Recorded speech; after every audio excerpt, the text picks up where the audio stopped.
Let's now talk about security design, and I'd really like to talk about where you can get checklists, templates for your security policies. It all starts with a policy. If you don't list out what you're trying to do security-wise, then how can you know that you've accomplished it? You gotta have a security policy. The policy can be 1 page or 100 pages. It can have subsections for every part of your network and your systems, or it can just be very simple. It really depends on your need. If you're a larger organization, your security policy will probably be pretty complex. If you're a small mom and pop shop, probably your security policy will be very, very simple. So first thing I'd like to do is share with you folks where you can go to get free downloadable security templates. If you go online to sans.org, sans.org is an organization of security professionals, and they give away for free downloadable information security policy templates. And when we look here, we can see that there are many templates for many different needs. So like computer security policy, desktop security policy, email policy, HIPAA security policy. I worked in health informatics, I still do, and so I'm concerned about patient privacy. Internet security policy, mobile user, network, physical, etc. So you can get all of these and get white papers and such. So like, for example, if we were to look at the wireless security policy, then we can see examples with guidelines. So let's just take a look at an example here. And you can download these resources and use them just as checklists to see and determine whether or not they're applicable to you. But this is a really good resource to guide you if you're just going, okay, where do I start? So I encourage you to get these. It's not something you need to know for the exam, but when you're in the field, you should be able to have policy templates handy. Now, I want to make a comment here also, and this is for management especially. It's one thing to have a policy, but you are not doing due care and due diligence if you don't also train your people. And in fact, the requirements of due care and due diligence require that you train people according to the level that's required by their job.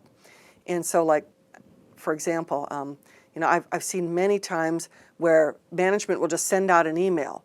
Go take this training on our website, go read this, say you acknowledge. People don't understand what it is. You actually have to take time to train people. Now, whether the training is online training, whether they go to a class, something like that, but you have to train them. And not only that, you're not doing due diligence if you don't regularly refresh their training. And there are some federal regulations that require you to train your people based on their job, to whatever level their job requires, and require you to regularly refresh that training. So please bear that in mind as well. It's not enough just to say, go read this and sign it, or go view this, or whatever. Sometimes people don't even notice the email. So in a court of law, you'll still be liable because you didn't do due care and due diligence.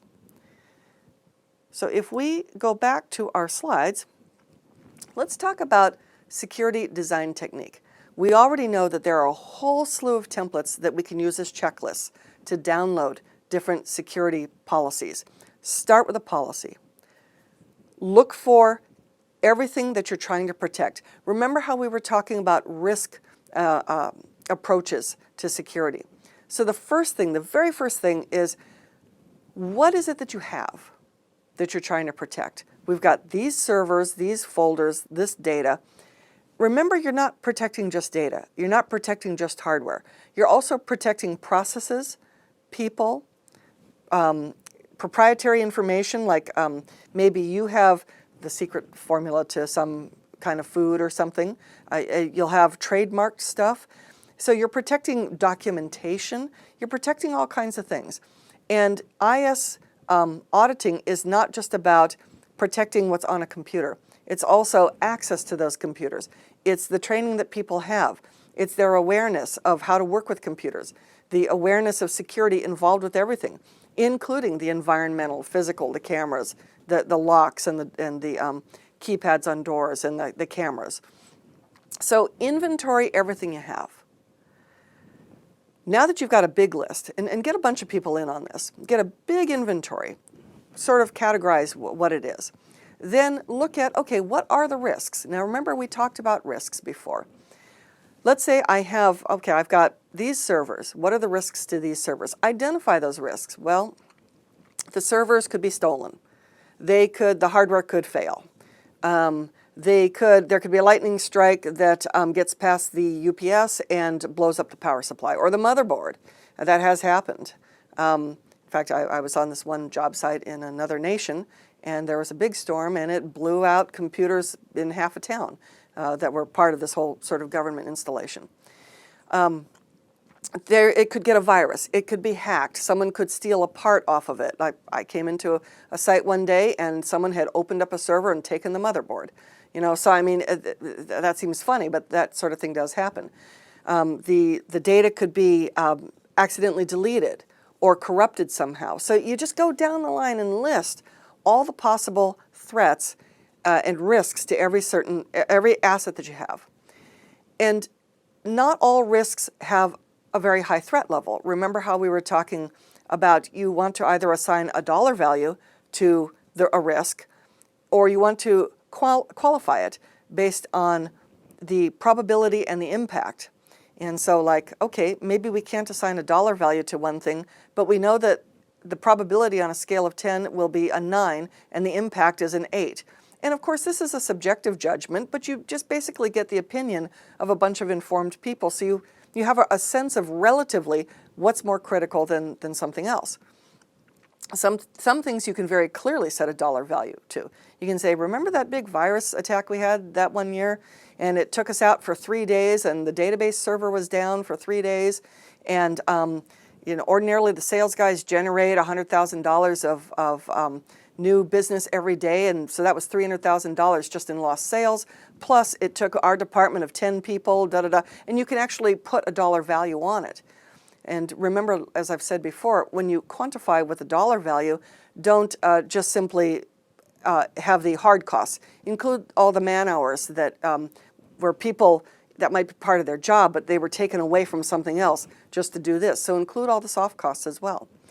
So determine what it is you have, what are the risks to it, what is the impact of the threat, how big is the threat in dollar value or probability and impact, and so you know how to, you know where to put your focus on. Also, when you're looking at stuff, when you're looking at data, you need to classify that data. So you need to look at all the assets and you need to say, okay, is this public information? Is it sensitive? Like it could be sales reports. Is it confidential, like patient information? Is it classified, where like we really don't want people to see it? Is it top secret, like the formula to Coca-Cola or something? I mean, so you want to classify that, because that will also help determine how important that thing is and how much effort you should put into protecting it. And while you're doing it, you have to think of not only how sensitive is the data, do a sensitivity analysis, but also the privacy impact. Because I can tell you, working in health, it only takes 2 pieces of information to identify a person. And so like I was in a place where there was a clinic, and a colleague's wife gave birth, and you wouldn't think anything of it, but at that point in time, at that clinic, with her age group, it was easy to identify who she was. Well, in that particular situation, because we were working in an African nation, all clinics were obliged to identify people's HIV status as well. It took very little effort to find out her HIV status. And then that was published too. And I'm always astounded by people who don't understand this, who don't work with like epidemiology, or they don't work with sensitive data, how easy it is to deduce somebody's identity. And they'll say, oh, people will never know. Oh, yes, they will. And with very little effort, they'll figure it out. We're in the United States and many other countries, we're very, very concerned about people's privacy. So you also have to consider, what is the privacy impact of this information? So these are all the things you need to bear in mind when you're designing your security. Have those templates, categorize what you have, determine the risk and the threat level, and always, what is the sensitivity of the data, and what is the identifiability of that data, to people's privacy as well. So when you set up your information security program, you're going to be concerned about not only technical things like what firewall, what antivirus, what intrusion detection, what operating system, what access controls. Not only those technical things, but operational things like, okay folks, do not piggyback behind people. When somebody swipes their badge to get in, don't have 5 other people come behind them. When you do this, always log in. When you do that, always punch in. When you do this, always, always, always do something. And don't expect people to memorize. You need to post this stuff everywhere. And when you're trying to get people to agree to support security, because it really comes down to the people at the department level. They're the ones who, in their day-to-day things, support security. Give them carrots as well as sticks. You know, this department has gone a whole month with no security breaches that we've detected, so therefore some little reward for the department. Get people to take ownership of it, and you'll be amazed at how well they do. Anytime you can empower people to take ownership of security, get them to understand that, hey, when you set up a wireless access point, it's not just in this room. We can sit down the road 2 miles away with a Pringles cantenna and pick up that signal, you know, and I've certainly seen people do it. So, educate people and reward them for when they do well as have enforcement, and they'll really perform for you. So be aware of the technical, the operational, and the procedural. What are the procedures we follow? When people do the same thing day in, day out, they have a tendency to cut corners. But you have those clear procedures for a very specific reason, and you need to always impress on people the need for it. Generally, it's only security people who understand just how critical that becomes. Your average user they're interested in making sales or doing their day-to-day work. They don't know the impact of always following the same procedure. So make sure that they do it and that you reward them for doing it. So in all of these measures that you're going to be setting up in your security program, this is for all activities, projects with time limits, any starting initiative, all the resources you have, and realize that people and documentation are resources just as much as hardware and software and servers and physical infrastructure. So be aware of all of those things when you're setting up your security program. And like I said, use those templates as a starting point to help you organize this. And as an IS auditor, we're looking to see, did they do all this? Now, obviously, if it's a mom and pop donut shop, they're not going to go through loads of security templates. But what was appropriate for them? And as an IS auditor, we need to see, did they do this? If they did it, then they did do due care and due diligence. Did they do what a reasonable person would do? Everything that a reasonable person would do to protect the assets as much as possible. So the next thing we're going to talk about is security monitoring.